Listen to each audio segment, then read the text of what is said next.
Oke, kenalin aku Sarah, nama panjangnya Sarah Aulia Rahim. Kalau umur sekarang aku 21 tahun. Kalau untuk kesibukan, kalau secara pendidikan aku sekarang lagi S2 di jurusan manajemen. Dan sekarang aku aktif jadi penulis di Quora, juga sekarang ngejabat di BEM Univ sebagai Dirjen Hubungan Luar Negeri. Kalau untuk berhubungan dengan kekerasan seksual, aku masih aktif sebagai volunteer di salah satu website yang berdomisili di Amerika untuk membantu korban-korban pelecehan seksual. Hai, nama aku Lacha Biata. Kesibukan aku untuk saat ini aku ngampus di Universitas Pendidikan Indonesia dan aku anak kosan dan kesibukannya ya cuma di kosan dan ngampus. Umur aku 20 tahun. Oke, halo, perkenalkan nama saya Bayu Wahyudin, umur saya 20 tahun dan kesibukan untuk saat ini mahasiswa dan wirausaha juga. Halo, perkenalkan nama saya Rakisya, usia saya 21 tahun. Kesibukan saya saat ini kuliah di Universitas Pendidikan Indonesia, terus kalian part-time di Fore Coffee sebagai barista.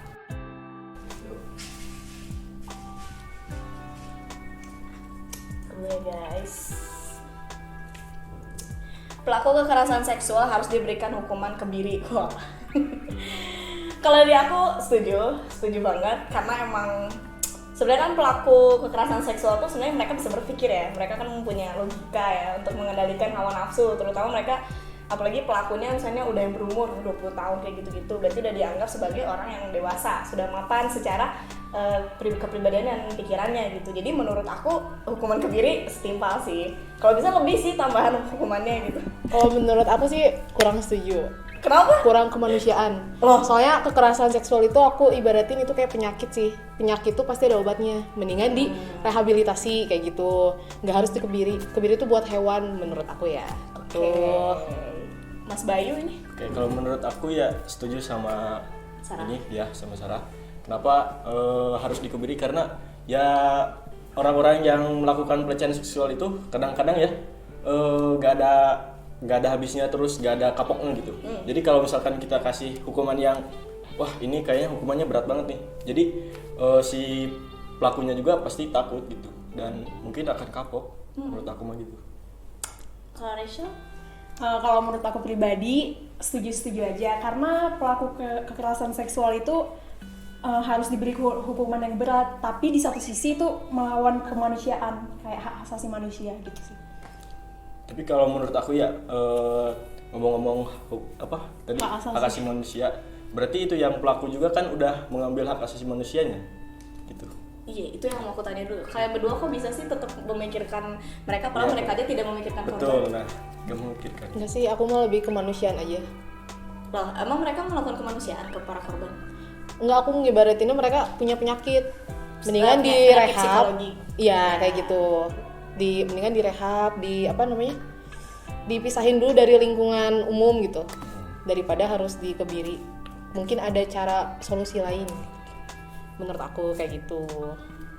Melanggar hak asasi manusia. Oke, Oke, siapa lagi yang lanjut. mau ngambil? Aku lagi.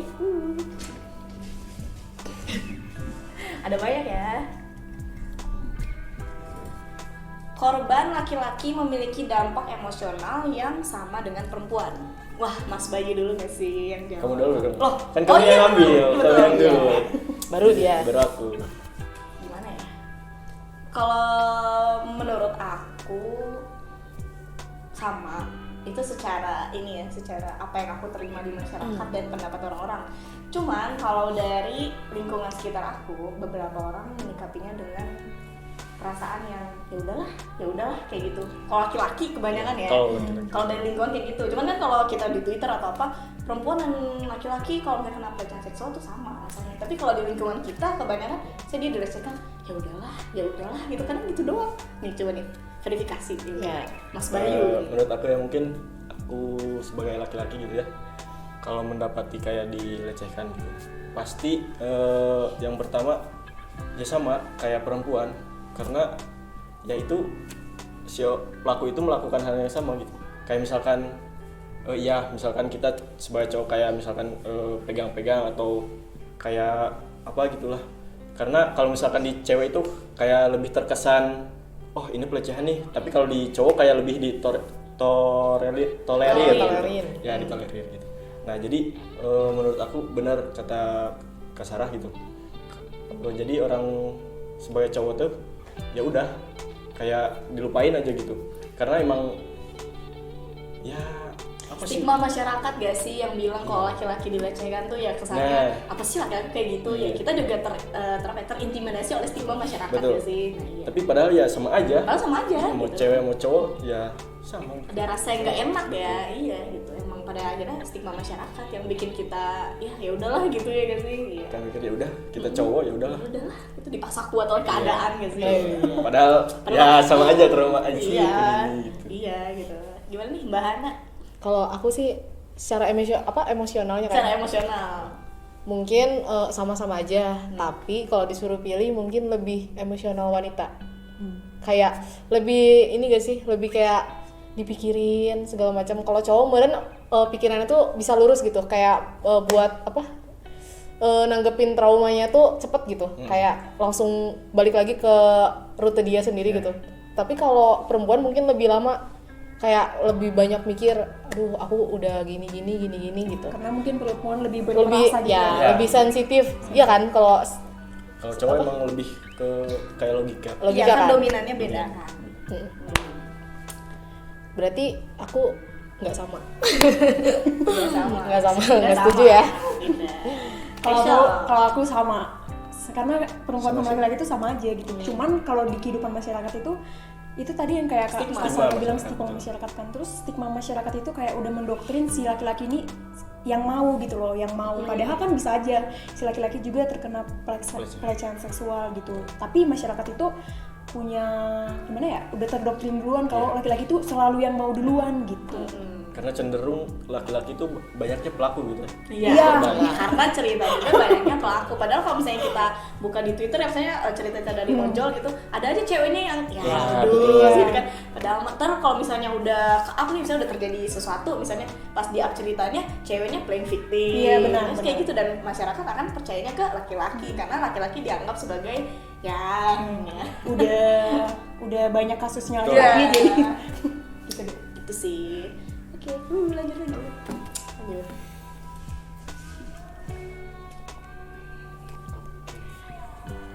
Pakaian seseorang menjadi penyebab utama terjadinya pelecehan seksual.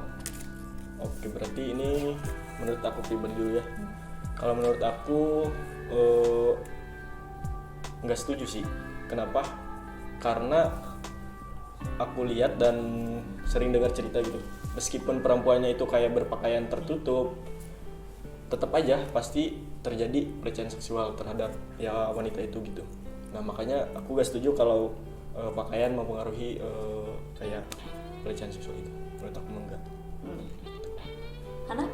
Kalau aku sama nggak setuju, soalnya itu bukan di salah perempuannya salah pakai baju, tapi salah otaknya berpikir, imajinasinya berjalan. Mungkin orang yang baju tertutup juga dia ngeliatnya kayak mikirnya udah kemana-mana gitu. Jadi terjadilah kekerasan seksual. Jadi itu aku nggak setuju sih sama yang tadi. Kalau aku tentu nggak setuju, karena faktanya juga di masyarakat itu korbannya selalu banyak yang pakaiannya tertutup gitu. Bahkan ada kayak aku pernah baca artikel gitu di salah satu negara di luar negeri itu kayak mengabadikan museum yang, maksudnya museum itu mengabadikan pakaian-pakaian Yang baju iya, korban, baju korban yang Iya. terkena pelecehan seksual itu semuanya pakaian tertutup gitu. Memang sedih banget ya. Dan aku juga pernah nonton, kalian tahu Dokter Boyke gak sih? Tahu? Oh, Tahu iya. ya. Itu pernah bilang katanya kalau misalnya ada orang emang terlalu sering nonton porn, itu tuh emang otaknya tuh ngelihat apapun tuh langsung ngebayangin apa yang dia tonton kayak gitu. Jadi emang benar kata Hana tadi, emang salah pikirannya rusak gitu. Karena emang porn itu kan kayak ya adiksi. Nah kayak narkoba, kalau misalnya kamu terus udah nyoba sekali ya pengen terus-terusan, dan kita emang agak susah menghentikannya. Tapi ya baik lagi, manusia punya akal, logika, akal, kemampuan mengendalikan diri. Ya makanya tadi balik lagi, apakah pakaian mempengaruhi apakah pakaian salah Ya. korban itu salah? Menurut aku enggak sih. Oke, lanjut. Siapa? Masih ada? Masih ada. Masih Oh, ada? ada satu lagi. Terakhir. Pas berarti. Edukasi seksual sejak dini diperlukan untuk mencegah perilaku seksual yang menyimpang di masa depan. Setuju banget mau ini. ngomong pertama Bentar, setuju dia dulu. paling setuju ini kayaknya paling setuju nih paling Dia mau bilang ini juga ya, kita dulu setuju. Apalagi di zaman modern ini kayak banyak gitu kan kejadian pelecehan seksual gitu. Dan tentunya juga kita di anak-anak zaman milenial ini perlu edukasi juga kan, supaya di kedepannya nggak terjadi pelecehan seksual gitu, untuk menurunkan tingkat pelecehan seksual di Indonesia, terutama maksudnya di dunia, terutama di Indonesia. Yang paling semangat dulu tadi. Enggak, maksudnya emang sangat setuju, emang harus gitu. Maksudnya melihat kondisi sosial kita emang sangat bad aja gitu. Harus, Hana dulu terakhir ini. Setuju lah. Ya, Masa nggak setuju? Siapa tahu kan Setuju. beda. Iya cuma tuh beda, tidak setuju. Soalnya dari tadi kan beda ya. Iya dari tadi beda. Ayo. Sejak dini kan berarti? Iya. Setuju. Alasan ibu. Alasannya ya sama aja lah, kayak apa? Belajar sopan santun gitu kan. Oh, Ya ini juga sama dipelajari, Satu hal yang harus ditanam dari kecil biar dia juga paham gitu dari kecil, kalau ini nggak boleh dilakuin, itu nggak boleh dilakuin, jadi tahu gitu mana yang baik mana yang buruk gitu sih. Dari aku punya Oh satu lagi tambahan, jangan jadi orang tertutup banget, nanti jadi kaget ngeliat sesuatu gitu. Kayak tiba-tiba ngeliat gitu kaget kan, jadi nggak bagus ya. Kan sex education biar nggak kaget. Ya, makanya karena itu. banyak orang yang merasa sex education tabu, Ya. jadi pas ngeliat tuh, wah apa ini? Ya. Dia hal yang dilakukan manusia normal. Bener. Iya. Ya pasti setuju ya, karena apalagi kan di zaman sekarang gitu kayak info-info atau pengetahuan itu kan cepat gitu, kayak dari internet atau dari apa. Nah mungkin dari orang tua tersebut juga bisa kayak lebih memberi pengetahuan lebih ke kayak misalkan untuk internet, kayak lebih menjaganya, lebih kayak memantaunya gitu. Nah sebelum masuk ke tadi apa yang pertanyaannya Yang mana? itu yang tadi barusan. Nah, yang edukasi seksual kan. Nah, sebelum ke edukasi seksual itu kan pasti ya orang tua juga memberikan kayak misalkan di internet nih sekarang zaman cepat. Nah, jadi kita harus memberi edukasi dulu ke misalkan ke anak kita atau ke semuanya gitu. Bahwa ini di zaman cepat. Jadi kayak info-info itu kan cepat langsung gitu. Jadi cepat diakses gitu jadi ya. kita harus yang memfilter itu dulu sebelum kita ngasih edukasi seksual itu. Menurut aku mah kayak apa sih namanya, Misalnya kalau anak-anak gitu kan kayak buka, memberi stimulus itu dulu. terus juga anak-anak zaman sekarang tuh kayak buka TikTok, buka Iya. YouTube itu kayak bebas aja gitu loh. Dan kalau nggak ada pemantauan dari orang tua itu Betul. bakalan bahaya. Iya, karena nantinya kalau gitu ke edukasi seks juga akan susah menurut aku. Mending jangan dikasih gadget gak sih sampai umur berapa gitu. So, saya Itu waktu bisa kecil sih. kayak gitu sih. Sekarang jadi ini kan, Iya. jadi pinter lah bahasan gini ya. Ya kalau Sarah gimana? Kalau aku setuju ya, sex education udah diterapin dari kecil karena emang mengingat tadi globalisasi yang sangat cepat tuh anak-anak udah mengenal hal yang harusnya dewasa hal dewasa yang diketahuinya nanti, tapi malah dilakukan pas SD nggak, pasti yang nggak bohong deh, kalau SD pasti udah pacaran. Enggak sih. Jujur aku SD udah Suka, pacaran, suka. tapi udah suka maksudnya ya iya. Ya, udah ada Biasanya rasa. orang-orang kalau misalnya kita ngeliat ke orang tua dulu, mereka tuh baru beger tuh SMP, Ya, SMA SMP. gitu kan. Lalu kita tuh udah SD. Kalau misalnya kita cerita-cerita di internet tuh ada yang udah kelas 2 tuh udah pacaran lah, udah kirim-kirim surat yang terbilang mesum gitu kan, itu tidak baik gitu. Jadi emang kalau ditanya sex education perlu diterapkan di dini ya emang harus gitu. Menghindari hal-hal yang yang tidak diinginkan. Bahkan sebenarnya sex education hal preventif yang sudah dilakukan oleh lingkungan sekitar juga sebenarnya kayak YouTube Kids atau Samsung tuh kan di Samsung tuh ada katanya tuh buat ngontrol HP anak kecil gitu kan, itu udah hal preventif yang dilakukan oleh lingkungan, jadi kita tuh tinggal lakuin aja sebagai orang tua atau orang dewasa gitu. Jadi buat aku ya it's fine gitu. Ketika kita mendapatkan korban kekerasan seksual, baik itu laki-laki maupun perempuan, kita lihat mengapa mereka sulit lapor. Ini sebetulnya ada dua faktor, baik faktor eksternal maupun faktor internal.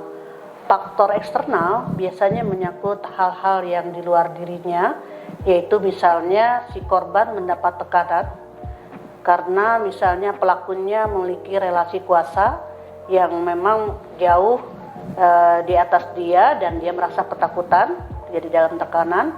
Juga misalnya yang menjadi faktor eksternal ini itu biasanya menjaga nama baik keluarga, nama baik institusi. Kemudian faktor eksternal juga yang membuat dia enggan melapor karena seringkali korban kekerasan seksual ini tidak mendapat kepastian hukum.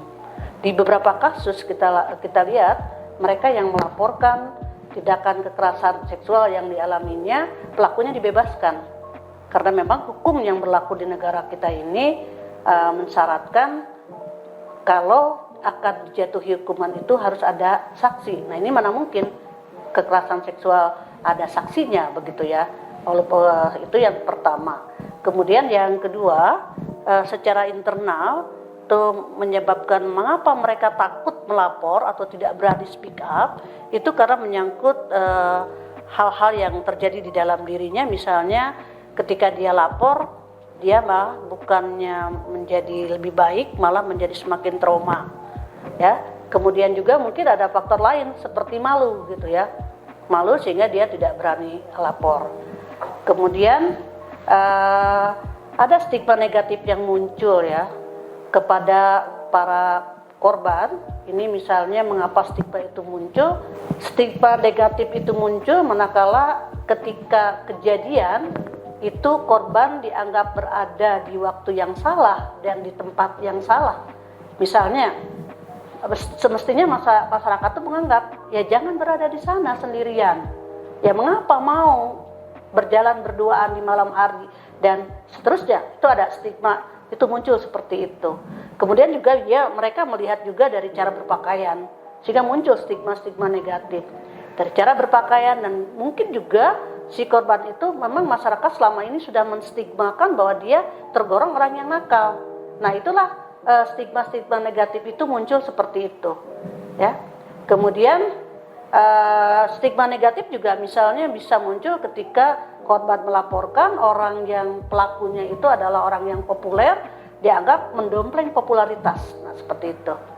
Nah bagaimana cara mengatasi stigma negatif itu? Tentu kita semua harus memposisikan korban sebagai korban ya. Tidak ada satupun yang mau menjadi korban. Nah oleh sebab itu posisikan dia sebagai korban ya. Kemudian bagaimana sih cara menanggapi stigma bahwa laki-laki itu yang mengalami kekerasan seksual atau pelecehan seksual adalah orang yang lemah gitu ya. Ya, ini kita harus bisa mensikapi bahwa yang korban kekerasan seksual yang laki-laki tadi belum tentu mereka adalah orang yang lemah ya. Yang lemah terutama lemah secara fisik. Bisa jadi mereka memang orangnya misalnya badannya besar dan lain sebagainya, tapi dengan relasi kuasanya dia tidak bisa berbuat apa-apa ya. Ketika misalnya ketika misalnya seorang dosen mengajak mahasiswanya kemudian dia tidak bisa menolak ya, ini dan kejadiannya begitu cepat, ini yang menyebabkan kita tidak bisa mengatakan dia adalah laki-laki lemah gitu ya. Nah, jadi sehingga sebenarnya ada faktor lain ya, faktor lain yang membuat korban enggan melapor. Ini khawatir terjadi victim blaming ya, jaga nama baik diri, nama baik keluarga maupun nama baik institusi. Mungkin itu ya. Terima kasih. Quotes dari aku, jangan pernah mau jadi korban. Fight for your life. Dan pesan buat kalian yang korban pelecehan seksual, jangan pernah ngerasa sendiri karena kita semua ada di samping kalian semua. Oke. Dan untuk buat kalian para korban pelecehan seksual, cuman satu kata buat kalian, yaitu lawan. Pesan dari aku buat kita semua, jangan jaga kesehatan aja tapi jaga otak kalian ya. Makasih, dadah.